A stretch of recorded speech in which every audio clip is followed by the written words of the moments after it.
Hi and welcome.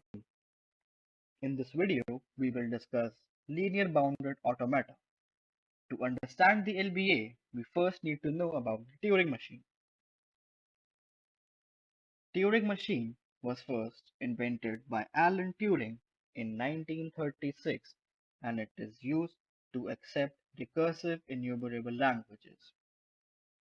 A Turing machine consists of a tape of infinite length on which read and write operations can be performed. The tape consists of infinite cells on which each cell either contains input symbol or a special symbol called blank.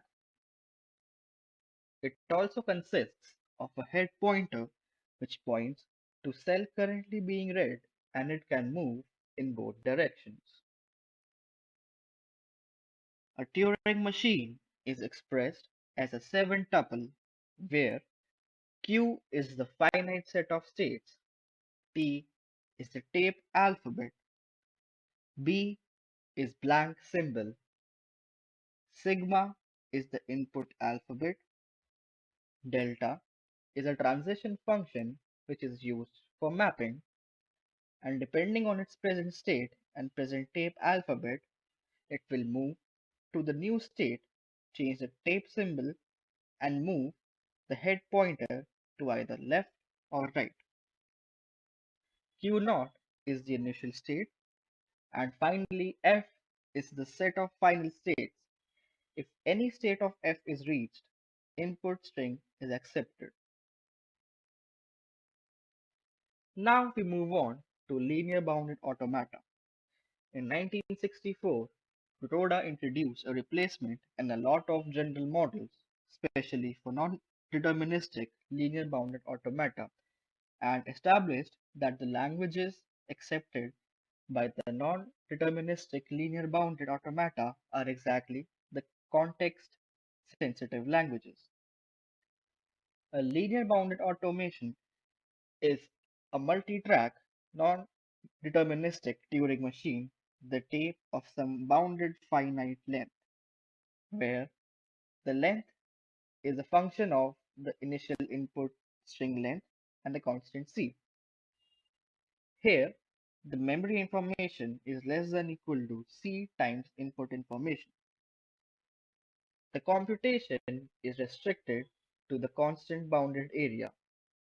The input alphabet contains two special symbols which serve as the left-hand markers and the right-hand markers, which mean that the transitions neither move to the left of the left-hand marker nor to the right of the right-hand marker of the tape. A linear bounded automata can be defined as an 8-tuple.